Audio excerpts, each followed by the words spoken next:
Hello everyone, स्वागत है आप सभी का मेरे इस YouTube चैनल वाईटी समाज में। आज हम देखेंगे चैप्टर 2, जो कि चैप्टर का नाम है 4 fundamental operations on whole numbers. पहला चैप्टर का वीडियो मैं अपलोड कर चुका हूं, आप लोग देख सकते हैं, और उसके डाउट क्लास के वीडियोस को भी मैं अपलोड करूंगा। तो उससे पहले हम लोग सेकंड चैप्टर को देख लेते हैं, और इसमें क्या क्या चीज इंपॉर्टेंट है, ये सारी चीजें यहाँ पे लिखी हुई है, इसको हम लोग वन बाय वन करके डिस्कस करेंगे। इसके बाद अगर आप लोगों का कोई डाउट होता है सेकंड चैप्टर से, तो आप लोग अपने डाउट्स को कमेंट बॉक्स में डाल सकते हैं। तो चलिए बिना किसी देरी के स्टार्ट करते हैं। सबसे पहले हम देखने वाले हैं कम्यूटेटिव लॉ। कम्यूटेटिव लॉ, ठीक है। सबसे पहले चैप्टर का जो नाम है ना, 4 fundamental operations on whole number. Whole number के ऊपर बेस्ड हम ऑपरेशंस को देखेंगे।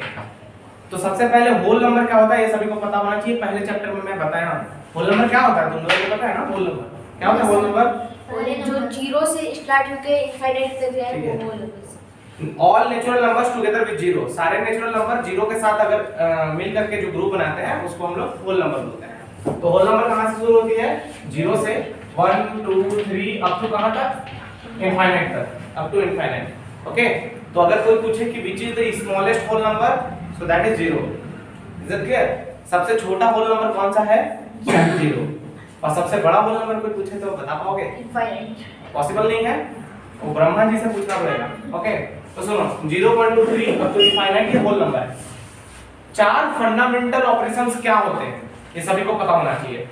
किसी भी नंबर्स के साथ सिर्फ 4 फंडामेंटल मतलब आधारभूत, मेन जो 4 ऑपरेशंस होते हैं वो होते हैं एडिशन, सब्ट्रैक्शन, मल्टीप्लिकेशन और डिवीजन। ये 4 फंडामेंटल ऑपरेशंस होते हैं। समझ में आ रहा सभी को? 4 फंडामेंटल ऑपरेशंस क्या होते हैं? एडिशन, सब्ट्रैक्शन, मल्टीप्लिकेशन और डिवीजन।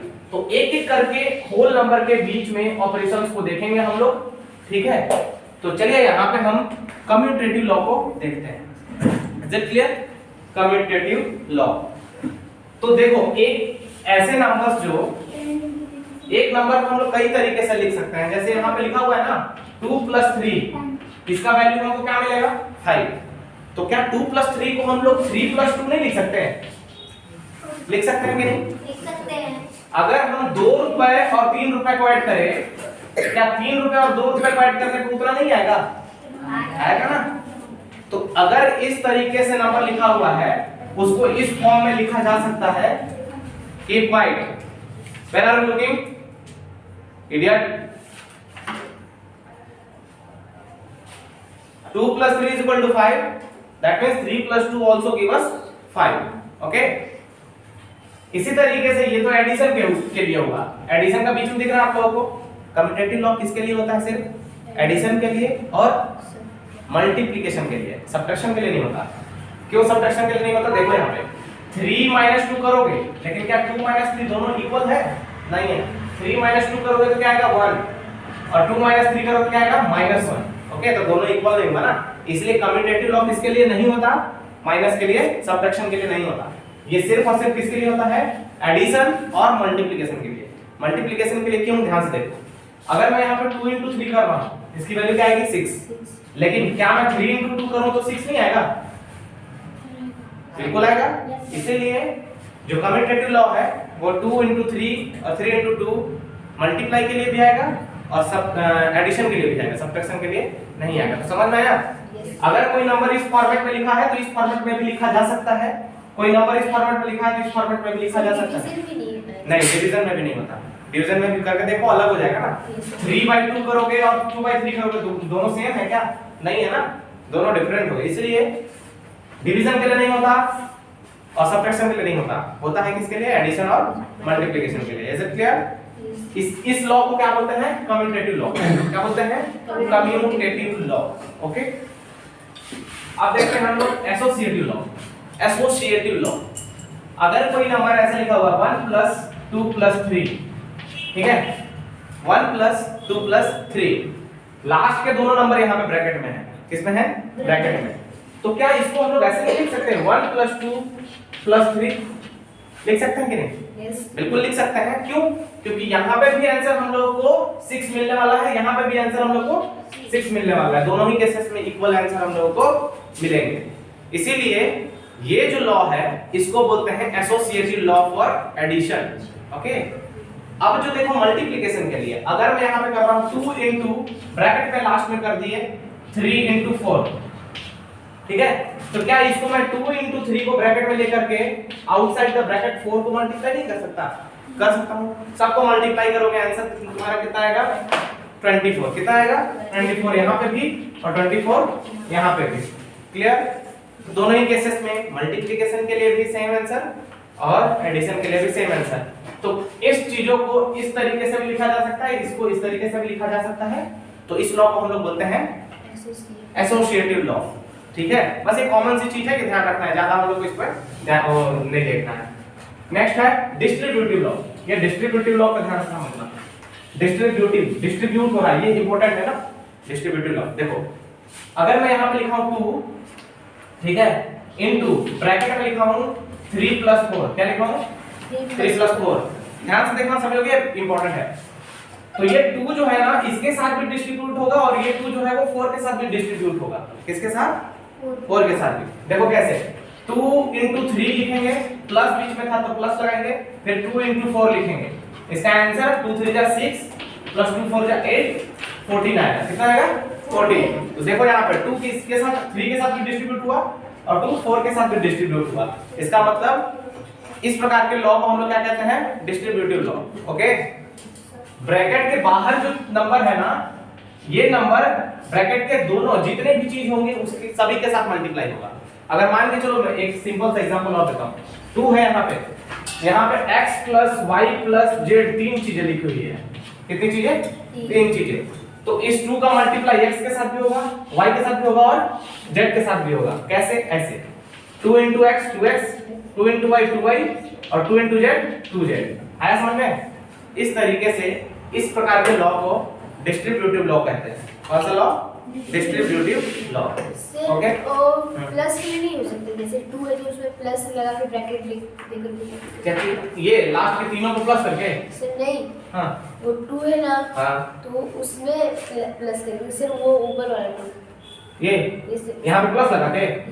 ना ना, यहाँ पे देखो ये ब्रैकेट है, ध्यान से समझना। 2 और ये ब्रैकेट है ना, यहाँ पे कुछ नहीं है, इसका मतलब 2 ये मल्टीप्लाई में है इसके साथ। किसके साथ? ब्रैकेट के साथ मल्टीप्लाई में है। अगर प्लस में होगा ना तो यहाँ पे प्लस दिया होगा सामने में। ओके, अगर यहाँ पे कुछ नहीं दिया है इसका मतलब वो क्या है? ब्रैकेट के साथ वो मल्टीप्लाई में है। सिर्फ ब्रैकेट के साथ नहीं, ब्रैकेट के अंदर में ये प्लस में हो सकता है। प्लस में होगा तब जब यहाँ पे दिया रहेगा सैंपल, तब प्लस में हो सकता है। कब? डिस्ट्रीब्यूटिव प्लस में नहीं होगा। देखो, अगर हम यहाँ पे 2 लिखे हैं, ठीक है, यहाँ पे प्लस दिया हुआ है, यहाँ पे 3 + 4 दिया हुआ है, तो ऐसा नहीं है कि 2 को 3 के साथ भी ऐड करोगे और 2 को 4 के साथ भी ऐड करोगे। उस केस में देखो तुम्हारा आंसर कितना अलग आ जाएगा। सिंपल सा, ये तो प्लस वाला है ना, ये तो ये वाला केस हो गया ना। अभी जो मैं बताया तुमको एसोसिएटिव लॉ, समझ में आ रहा है? ये कौन सा लॉ हो गया? Associative law. तो उसमें हम लोग कर रहे थे क्या? अलग अलग जोड़ रहे थे क्या? नहीं ना, इसको ऐसे कर सकते हो, 2 + 3 को ब्रैकेट में लिख सकते हो और +4 को अलग लिख सकते हो। क्लियर? समझ में आया? समझ आया कि नहीं? Yes sir. ओके, तो ये था कौन सा लॉ? Distributive law. अब देखेंगे हम लोग identity element for addition and multiplication. तो अच्छा कोई बताओ, किसी नंबर में कितना जोड़ने पे वही नंबर आएगा? 0। सिंपल सी बात है। किसी नंबर में कितना जोड़े कि वही नंबर हमको मिले? 0। तो एडिशन के लिए आइडेंटिटी एलिमेंट क्या हुआ? 0। अगर मुझे यहाँ पे 2 है, इसकी पहचान क्या है? 2। तो यही नंबर मेरे को चाहिए, तो बताओ मैं इसमें कितना ऐड करूं? 0। समझ में आया? तो किसी भी नंबर का आइडेंटिटी एलिमेंट क्या है? 0। आइडेंटिटी एलिमेंट फॉर एडिशन क्या है? 0। समझ में आया? किसी भी नंबर का एडिशन के लिए आइडेंटिटी एलिमेंट क्या है? 0। अब ध्यान से सुनो, अगर मुझे यहाँ पे 2 मिला है, क्या मिला है? 2, तो किसी भी नंबर में मैं कितने से मल्टीप्लाई करूंगी मुझे वही नंबर मिल जाए? 1 से। समझ में आया? तो किसी भी नंबर में मैं 1 से मल्टीप्लाई करूंगा तो मुझे वो नंबर मिलेगा। इसीलिए किसी भी नंबर का मल्टीप्लिकेशन के लिए आइडेंटिटी एलिमेंट क्या है? 1, और एडिशन के लिए आइडेंटिटी एलिमेंट क्या है? 0। समझ में आया सभी को? अगर माइनस भी रहेगा तो नहीं आंसर है। हां, माइनस भी रहेगा तो -2 रहेगा। 0 से मल्टीप्लाई करोगे तो क्या हो जाएगा? इस पर ऐड करोगे तो क्या आ जाएगा? -2। क्लियर? और -2 रहेगा, 1 से मल्टीप्लाई करोगे तो -2 ही तो आएगा। किसी भी नंबर का मल्टीप्लिकेटिव आइडेंटिटी एलिमेंट क्या है? 1 और एडिटिव आइडेंटिटी एलिमेंट क्या है? 0। क्लियर, समझ में आया?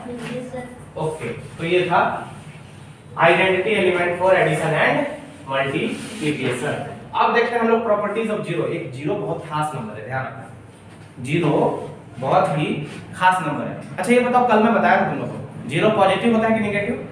Not positive, neither positive nor negative. ना तो वो पॉजिटिव होता है ना ही वो नेगेटिव होता है, सभी को पता है ना? तो ध्यान से देखो, वेरी गुड। जीरो ना तो पॉजिटिव होता है ना तो नेगेटिव होता है, स्पेशल नंबर है वो। अच्छा जीरो होल नंबर होता है कि नहीं? यस होल नंबर होता है ना? नेचुरल नंबर होता है कि नहीं? नहीं होता, क्योंकि काउंटिंग हमारी कहां से शुरू होती है? 1 से। चलो देखते हैं आगे। Properties of zero. Properties of zero, अभी तुम लोग एक प्रॉपर्टी तो देख ही लिए, किसी भी नंबर में हम लोग 1 ऐड 0 ऐड करेंगे, क्या आएगा? वही नंबर। किसी भी नंबर का अगर हमको identity element for addition find करना है तो क्या है? 0।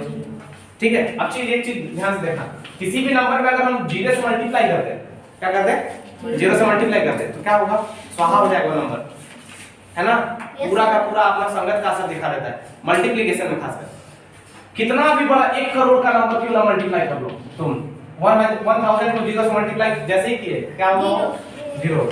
जा सारे रुपए में आग लगा दिए, क्या बन गया? वो स्वाहा हो गया, है ना? तो 0 बहुत ही, देखो इसलिए 0 का बहुत वैल्यू है ना? उसे बच के रहना। क्लियर? अब देखो प्रॉपर्टीज ऑफ जीरो समझ में आया। दूसरा प्रॉपर्टी क्या है? मल्टीप्लाई करेंगे किसी भी नंबर को 0 के साथ तो क्या आएगा? 0। अब तीसरा प्रॉपर्टी बताता हूं, ये बहुत इंपॉर्टेंट है। किसी भी नंबर का पावर अगर 0 होगा तो उसका वैल्यू क्या आता है? 1। ध्यान रखना, अगर यहाँ पे 5 का भी पावर 0 है ना तो उसका वैल्यू क्या होगा? 1। अगर यहाँ पे मैं 24 का पावर 0 लिखा हूं तो उसका वैल्यू क्या होगा? 1। किसी भी नंबर का पावर अगर 0 रहे, किसी भी नंबर का पावर अगर 0 रहे तो उसकी वैल्यू क्या मिलेगी? 1। तो है ना 0 का वैल्यू, समझ में आया कि नहीं आया? yes, तो तीन प्रॉपर्टी 0 की, क्या ऐड करेंगे 0 किसी में तो वही नंबर मिलेगा, मल्टीप्लाई करेंगे किसी भी नंबर को 0 के साथ 0 हो जाएगा, किसी भी नंबर का पावर 0 होगा उसका वैल्यू क्या मिलेगा? 1। क्लियर, समझ में आया? तो ये है 0 की क्या वैल्यू प्रॉपर्टी। अच्छा किसी भी नंबर में हम माइनस कर देंगे, 1 माइनस 0 करेंगे, क्या आएगा? 1। वही नंबर आएगा ना? 0 मतलब 0 कुछ नहीं, है ना? तो ये एलिमेंट में माइनस भी तो कर सकते हैं। किसमें? वो identity element. Identity element? Yes, उसमें माइनस भी तो आ सकता था, उसका आइडेंटिटी एलिमेंट। एडिशन के लिए मैं क्या बोला तुमको? आइडेंटिटी एलिमेंट फॉर एडिशन और आइडेंटिटी एलिमेंट फॉर मल्टीप्लिकेशन। तो आइडेंटिटी एलिमेंट फॉर एडिशन क्या होता है? 0। ठीक है, आइडेंटिटी एलिमेंट फॉर सब्ट्रैक्शन अगर पूछेगा तो क्या हो जाएगा? 0। किसी भी नंबर में 0 सब्ट्रैक्ट करोगे क्या आएगा? 0। समझ में आया? क्लियर? तो किसी भी नंबर में 0 सब्ट्रैक्ट करोगे तो 0 आएगा। किसी भी नंबर में 0 सब्ट्रैक्ट करोगे तो वही नंबर आएगा ना? Yes sir. किसी भी नंबर में, सॉरी, किसी भी नंबर में 0 सब्ट्रैक्ट करोगे तो वही नंबर आएगा ना? तो आइडेंटिटी एलिमेंट फॉर सब्ट्रैक्शन भी वही हुआ ना? 0 हुआ कि नहीं हुआ? और identity element for addition 0 add करो या 0 सब्ट्रैक्ट करो किसी भी नंबर से, नंबर चेंज होगा क्या? नहीं होगा ना? तो ये बोल रहा हूं, ठीक है, समझ में आया? Clear? Yes sir. Okay, properties of 1 की प्रॉपर्टी, किसकी प्रॉपर्टी? 1। ये भी खास नंबर है। किसी भी नंबर को, सपोज यहाँ पे 5 है, 5 को 1 के साथ मल्टीप्लाई किया, क्या मिलेगा? 1 नहीं मिलेगा ना? वेरी गुड, तुम लोग अवेयर हो, क्या मिलेगा? 5। ओके, क्या मिलेगा? 5। ओके, अब ध्यान से सुनो। तो मल्टीप्लिकेशन के लिए आइडेंटिटी एलिमेंट क्या हुआ? 1। ठीक है, अब अगर हम मान के चलो किसी भी नंबर का पावर 1 होगा तो पावर वाले केस में तो हमको वही नंबर मिलेगा। ठीक है, तो 1 का ज्यादा उतना नहीं है जितना 0 का वैल्यू था। ध्यान सुनो, 1 अगर किसी भी नंबर में हम 1 ऐड करते हैं तो क्या मिलेगा हमको? 6। इसको क्या बोलते हैं? कल मैं बताया था, 1 ऐड करेंगे तो क्या मिलेगा? सक्सेसर। क्या मिलेगा? सक्सेसर, मतलब 5 का सक्सेसर। अगर किसी भी नंबर में 1 ऐड करेंगे तो वो उसका सक्सेसर होगा, क्या होगा? सक्सेसर। और किसी भी नंबर में हम -1 करेंगे तो क्या होगा? प्रीडिसेसर हो जाएगा। समझ में आया? तो सक्सेसर और प्रीडिसेसर वाला केस हो जाता है 1 की प्रॉपर्टी के लिए। ओके, तो ये हो गया प्रॉपर्टीज ऑफ 1। अब देखते हैं test of divisibility. This is the most important topic of this chapter. Most important topic of this chapter you will get more than 2 questions from this topic. Okay, so concentrate here, this is very important topic. I am going to discuss it in detail. कोई number किस किस number से divide होगा, मतलब उसके कौन कौन से फैक्टर होंगे, उसके लिए ये सीखना बहुत इंपॉर्टेंट है। और ये चैप्टर बहुत इंपॉर्टेंट है। ये चैप्टर तब तुमको आसान लगेगा जब तुमको ये डिविजिबिलिटी रूल आएगा। क्या आएगा? डिविजिबिलिटी रूल जब तुमको आएगा तब ये चैप्टर तुम्हारे लिए अच्छा होगा। तो इस डिविजिबिलिटी रूल को ध्यान से समझना, मैं बता रहा हूं। ओके, यहाँ पे बैठे हुए सारे लोगों को पता होगा कि कोई नंबर 2 से डिवाइड कब होगा, 2 से डिवाइड होगा कि नहीं होगा, ये पता करने का रूल क्या है। तो सबसे पहले देखो डिविजिबिलिटी रूल फॉर 2, किसके लिए देख रहे हैं हम लोग? 2 के लिए। कोई नंबर 2 से डिवाइड कब होगा? जब उसका वंस प्लेस, ठीक है, यूनिट डिजिट, यूनिट डिजिट मतलब समझ में आया? वंस प्लेस 0 है, 2 है, 4 है, 6 है, 8 है, तो वो डिवाइड हो जाएगा किससे? 2 से। कितना भी बड़ा नंबर क्यों ना लिख लो, जैसे एग्जांपल के लिए 4 5 6 7 8, बताओ ये 2 से डिवाइड होगा कि नहीं होगा? होगा। क्यों? क्योंकि इसका वंस प्लेस जो है वो क्या है? इवन नंबर है। ऐसे भी कह सकते हो, अगर किसी भी नंबर का वंस प्लेस अगर इवन है तो वो 2 से डिवाइड होगा। क्लियर? और किसी भी नंबर का अगर वंस प्लेस ऑड है तो वो 2 से डिवाइड नहीं होगा। क्लियर? तो इवन है मतलब ये 2 से डिवाइड होगा। बताओ आयु ये डिवाइड होगा कि नहीं? 2 4 6 6 4 होगा। क्यों? क्योंकि यहाँ पे again we have found here even number. 4 एक इवन नंबर है, इवन नंबर है मतलब वो 2 से डिवाइड हो जाएगा, पूरा का पूरा नंबर। तो समझ में आया 2 से डिवाइड करने का रूल? पहचान लोगे कि कौन सा नंबर 2 से डिवाइड होगा? ओके, चलो दूसरा देखते हैं। फॉर 3 ये इंपॉर्टेंट है। अगर देखो 3 समझ गए ना, 3 से डिवाइड करने का रूल समझ गए ना, तो 9 से भी डिवाइड करने का रूल समझ जाओगे। कितने से? 9 से। तो 3 वाले को समझना ध्यान से, है ना? ध्यान देखो, अगर कोई नंबर यहाँ पे लिखा हुआ है 4 5 9, है ना? क्या लिखा हुआ है? 4 5 9, यहाँ लिखा है sum of all digits, sum of all digits should be divisible by 3, should be divisible by 3, 3 से डिवाइड होना चाहिए। ध्यान से समझना, अगर मैं यहाँ पे 3 नंबर लिखा हूँ 4 5 9, ये 3 से डिवाइडेड है कि नहीं है चेक करना है। तो कैसे चेक करेंगे? सारे डिजिट का सम 4 + 5 + 9 करते हैं। कितना आता है देखो तो? 9 और 5 14 और 4 18। अच्छा 3 के टेबल में 18 आता है? यस। तो इसका मतलब ये 4 5 9 3 से डिवाइड हो जाएगा। हो जाएगा कि नहीं होगा? हो जाएगा। कोई कितना भी बड़ा नंबर, जैसे यहाँ पे लिखा हुआ है 1 2 3 4 5, अगर ये नंबर है, इसको चेक करना है कि ये 3 से डिवाइड होगा कि नहीं। चेक करते हैं, सम करेंगे। 5 और 4 9, 9 और 3 12, 12 और 2 14 और 1 15। बताओ ये होता है कि नहीं डिवाइड? होता है। 15 3 से डिवाइड हो जाएगा, इसका मतलब ये पूरा का पूरा नंबर 3 से डिवाइड हो जाएगा। समझ में आया? ध्यान से देखना, ये 3 से डिवाइड करने का रूल है ना। अगर तुम 3 से डिवाइड करने का रूल सीख गए तो 9 के लिए भी यही करना है। क्या करना है? जैसे कर रहे हैं ना पूरे डिजिट का सम, जैसे ये वाला नंबर 9 से भी डिवाइडेड है। क्यों? सम किए, 9 + 5 + 4 18 आया, तो 9 के भी टेबल में 18 आता है ना। यस। तो 9 से भी ये नंबर डिवाइड हो जाएगा। कौन सा नंबर? 4 5 9। क्लियर? 3 से भी डिवाइडेड है और 9 से भी डिवाइडेड है। ओके, तो दो नंबर पता चल गया, 2 से डिवाइड होने का रूल और 3 से डिवाइड करने का रूल। अब देखते हैं 5 से। ठीक है? अच्छा तुम लोग कह रहे होंगे कि सर 4 से कहां नहीं बता रहे? 4 से क्यों नहीं बता रहे? चलो बता देते हैं। 4 से कह रहे तो देखो, फॉर 4 4 से डिवाइड होने का रूल क्या है? लास्ट के 2 डिजिट, लास्ट के 2 डिजिट, कोई कितना भी बड़ा नंबर क्यों ना लिखा हो। जैसे देखो last 2 digit, last 2 digit should be divisible by 4। Last का 2 डिजिट 4 से डिवाइड हो रहा है, तो कितना भी बड़ा नंबर क्यों ना लिखा हो वो पूरा का पूरा नंबर डिवाइड होगा। जैसे 4 5 6 7 2 4 लिखा हुआ है, इतना बड़ा नंबर ये 4 से डिवाइड होगा कि नहीं देख करके टेंशन मत पा लेना, बस लास्ट के 2 डिजिट पे नजर डालो। 24 4 से डिवाइड होगा कि नहीं होगा? यस होगा। इसका मतलब पूरा का पूरा नंबर 4 से डिवाइड होगा। क्लियर समझ में आया? Yes sir. तो ये नंबर 4 से डिवाइड होगा। अब बताना तुम आयु 3 2 4 3 5 बताओ ये 4 से डिवाइड होगा? क्यों नहीं होगा? क्योंकि 35 को 4 से डिवाइड। Very good. लास्ट का 2 डिजिट जो है वो 4 से डिवाइड नहीं होगा। Is it clear? तो इसलिए ये पूरा का पूरा नंबर डिवाइड नहीं होगा। अब देखते हैं हम लोग आगे 4 का देख लिए, अब 5 का देखते हैं। किसका? 5 4 5 और 5 से डिवाइड करने का रूल क्या है? लास्ट डिजिट यानी कि यूनिट डिजिट 0 या 5 और 5, या तो आइदर 0 और 5, या तो 0 होना चाहिए या तो 5 होना चाहिए।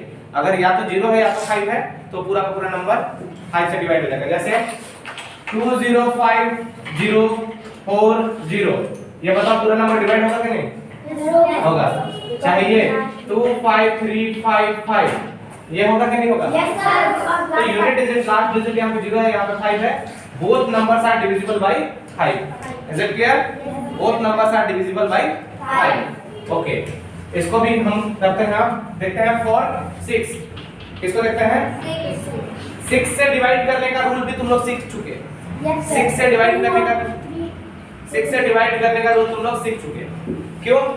अगर कोई नंबर 2 से भी डिवाइड हो रहा है और 3 से भी डिवाइड हो रहा है तो वो नंबर 6 से भी डिवाइड होगा। क्लियर? 2 से भी डिवाइड हो रहा है और 3 से भी डिवाइड हो रहा है तो वो 6 से भी डिवाइड होगा। क्लियर? समझ में? ओके? हाँ, तो last digit if number is divisible by 2 and 3 both, अगर कोई नंबर 2 और 3 दोनों से डिविजिबल है तो वो 6 से भी डिविजिबल है। ऐसा कोई नंबर जैसे 60, एक 60 नंबर लिखा है छोटा सा 60, बताओ ये 2 से भी डिविजिबल है। क्यों? क्योंकि इसका लास्ट डिजिट 0 है। 3 से भी डिविजिबल है क्योंकि 6 + 0 6, 3 के टेबल में 6 आता है। तो 3 से भी डिविजिबल है, 2 से भी डिविजिबल है, इसलिए ये 6 से भी डिविजिबल है ना? क्लियर? 7 से 7 का रूल, डिविजिबिलिटी रूल थोड़ा और कठिन पड़ जाएगा। इससे अच्छा है कि तुम लोग डिवाइड करके देख लेना कि 7 से हो रहा है कि नहीं, है ना? 8 से क्या देखते हैं? किसका? 8 फॉर 8। कोई नंबर 8 से डिवाइड होगा कि नहीं होगा? इसका रूल ये है, लास्ट का जैसे 4 का कर रहे थे ना तुम लोग, 4 से डिवाइड करने का रूल क्या है? लास्ट 2 डिजिट देख रहे थे। इस बार तुम लोग क्या करोगे? लास्ट का 3 डिजिट देखना। कितने डिजिट? 3। जैसे कोई बहुत बड़ा नंबर लिखा हुआ है ना, ध्यान से देखना। यहाँ लिख देता हूँ last 3 digit. Last 3 digit should be divisible by 8। Last का 3 डिजिट डिवाइड होना चाहिए 8 से। जैसे एग्जांपल 4 5 6 4 8, लास्ट का 3 डिजिट देखते हैं। 6 4 8 से डिवाइड होता है कि नहीं होता है? होता है। इसीलिए ये पूरा का पूरा नंबर क्या है? 8 से डिवाइड हो जाएगा। क्लियर? 6 4 8 को तुम डिवाइड करके देखना बस। आगे में इसके आगे में और लगा दो 4 5 6, इतना बड़ा नंबर है, चेक करना है कि 8 से डिवाइड होगा कि नहीं होगा। बस हमको लास्ट के 3 डिजिट को देखना है। किसको? लास्ट के 3 डिजिट को। अगर वो 8 से डिवाइड है तो पूरा का पूरा नंबर 8 से डिवाइड हो जाएगा। क्लियर? तो ये करना था। अब देखते हैं हम लोग 9 का। 9 का तो बता दिया। 9 का क्या करना है? सम ऑफ ऑल डिजिट, जैसे 3 का कर रहे थे ना, सम ऑफ ऑल डिजिट्स निकालने के बाद जो सम आ रहा है वो 9 से डिवाइड हो जाएगा तो पूरा नंबर 9 से डिवाइड हो जाएगा। और 10 से डिवाइड करने का रूल क्या है? लास्ट का 0 आना चाहिए लास्ट डिजिट, तो वो 10 से डिवाइड हो जाएगा। चलो 11 का मैं बता देता हूं। 11 का इंपॉर्टेंट होता है। क्लियर? 11 का मैं यहां लिख दूं, इसको मिटा के देखो 11 का डिवाइड करने का रूल। 11 का फॉर 11, कोई नंबर 11 से डिवाइड होगा कि नहीं होगा? तो इसके लिए ना sum of alternate digits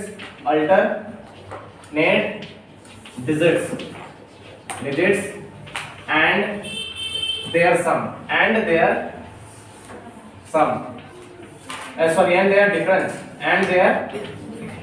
difference अच्छा बोलना क्या चाह रहा है समझो। जैसे मान के चलो 121, ये एक छोटा सा एग्जांपल से समझाता हूं। 121 दे रहे हैं, ये 11 से डिवाइड होगा कि नहीं होगा देखो। 121 11 से डिवाइड होगा कि नहीं होगा, ध्यान से देखो। क्या करेंगे, 3 डिजिट का नंबर है ना, तो पहला डिजिट और तीसरा डिजिट को ऐड करेंगे, ठीक है। अगर यहाँ पे होता तो इसको इसके साथ ऐड करते हैं, ठीक है। यहाँ पे है कुछ नहीं, देखो 1 और 1 कितना होता है 2, और ये वाला अकेला 2, तो 2 में से 2 घटाएंगे, क्या आ जाएगा 0। अगर ऐसा करने पे अल्टरनेट डिजिट का सम और उनका डिफरेंस या तो 0 आ जाए, क्या आ जाए, या तो 0 आ जाए, या तो 11 का टेबल आ जाए, क्या आ जाए 11 का मल्टीपल आ जाए, या तो क्या आ जाए 0 आ जाए, तो वो नंबर 11 से डिवाइड हो जाएगा। तो वो नंबर क्या होगा 11 से डिवाइड हो जाएगा। समझ आया। अब ध्यान से देखो, अगर कुछ इंपॉर्टेंट फैक्ट्स भी हैं, 7 11 और 13 से भी कोई नंबर डिवाइड होते हैं, 7 11 और 13 से भी। तो इंपॉर्टेंट चीज यहां पे देखना, इंपॉर्टेंट फैक्ट्स क्या है। अगर कोई नंबर 6 डिजिट का लिखा हुआ है, कितने डिजिट का 6 डिजिट का, ठीक है। जैसे सेम नंबर अगर 6 टाइम्स लिखा हुआ है, सेम नंबर 6 टाइम्स लिखा हुआ है, ठीक है। जैसे देखो यहाँ पे अगर कोई नंबर 8 8 8 8 8 8 अगर ये 6 टाइम्स लिखा हुआ है, कितने टाइम्स 6 टाइम्स, तो ये पूरा का पूरा नंबर जो है वो किस से नंबर से डिवाइड होगा, 7 से 11 से और 13 से। किस से 7 से 11 से 13 से, तीनों नंबर से डिवाइड होगा। क्लियर। सिर्फ 8 ही नहीं, अगर ये 9 9 9 6 टाइम्स लिखा हुआ है ना, ठीक है, तो ये तो भी ये number multiplying you go and tell them, okay, to be quiet।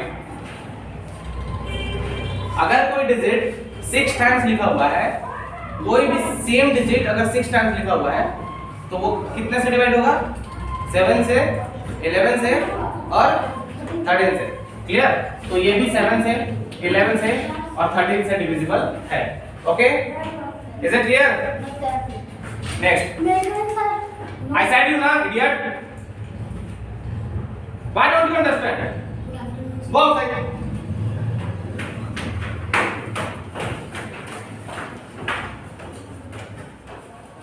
Next fact. Look at here. Second fact. अगर कोई नंबर इस तरीके से लिखा हुआ है, दो डिजिट का नंबर अगर 3 टाइम्स रिपीट हो रहा है, दो डिजिट का नंबर 3 टाइम्स अगर रिपीट हो रहा है, जैसे 939393, अगर 2 डिजिट के नंबर 3 टाइम्स रिपीट हो रहे हैं, तो ये नंबर किस नंबर से डिवाइड होगा, 7 और 13 से।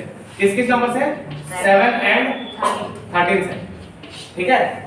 अगर सेम नंबर दो डिजिट का सेम नंबर अगर 3 टाइम्स रिपीट हो रहा है, तो वो 7 से और 13 से डिवाइड होगा। एक और फैक्ट है, तीसरा, अगर 3 डिजिट का नंबर 2 टाइम्स रिपीट हो रहा है, जैसे 934 अगर इस टाइप का नंबर है, ठीक है, क्लियर। तो ये किस नंबर से डिवाइड होगा, 7 से 11 से और 13 से, तीनों से। Clear, are you understanding. एक आखिरी कॉन्सेप्ट है इस चैप्टर का, यूनिट डिजिट। अगर बोलेगा, ध्यान से समझना, बहुत इंपॉर्टेंट है भी। यहां पे बोला है, ध्यान से देखो, 15 into 14 into 24 into 13 into 5, इसका यूनिट डिजिट बताइए। क्या बताइए, यूनिट डिजिट। इतने का मल्टीप्लाई करेंगे, तो मल्टीप्लाई करने के बाद जो आंसर आएगा उसका पहला डिजिट यूनिट प्लेस पे क्या आएगा, ये बताना है। तो कई लोग सोच रहे होंगे, बाप रे बाप, इतना ज्यादा मल्टीप्लाई करें, 15 का 14 से, फिर जो आंसर आएगा उसका 24 से, फिर जो आएगा 13 से, फिर जो आएगा उसको 5 से। ऐसे मल्टीप्लाई करने में पूरे दिए का तेल खत्म हो जाएगा ना। तो इसके लिए शॉर्ट ट्रिक है, क्या है, शॉर्ट ट्रिक।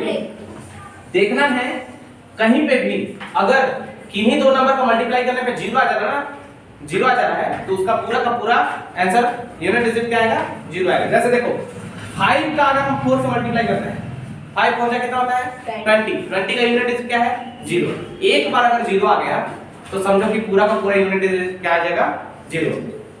इसी तरीके से देखो, और इसके लिए एक और थोड़ा सा अच्छा स्मार्ट तरीका ये है, देखो 5 3 15 का 5 से मतलब है, आपको से किससे मतलब है, 5 से 4 का किए 20 एक बार 0 आ गया ना, जीरो, फिर इस जीरो का 4 से करोगे, 0 4 जा 0 और फिर 0 5 जा 0।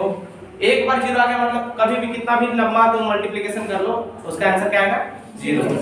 तो हमको ढूंढना है कि कहीं किसी दो नंबर का मल्टीप्लाई करने पे जीरो आ रहा है क्या। तो देखो 5 4 जा कर लो या फिर इस 5 का 4 से कर लो, एक बार जीरो आ गया मतलब वो पूरा का पूरा जीरो आने वाला है। क्लियर। एक और जैसे इसका हम समझते हैं, एक और क्वेश्चन इससे। अगर यहाँ पे लिखा हुआ है 23 into 27 into 59 into 63, इसका आंसर बताइए यूनिट डिजिट पे क्या आएगा। हमको देखना है सबसे पहले जीरो आ रहा है क्या, नहीं आ रहा है, किसी का मल्टीप्लाई करने पे जीरो नहीं आ रहा है। तो क्या करेंगे, इसको थोड़ा सा सिंपलीफाई करेंगे, इस 3 का 7 से मल्टीप्लाई करेंगे, 3 7 जा 21, 21 का यूनिट डिजिट हमको मतलब है, किससे मतलब है यूनिट डिजिट से 1 आया।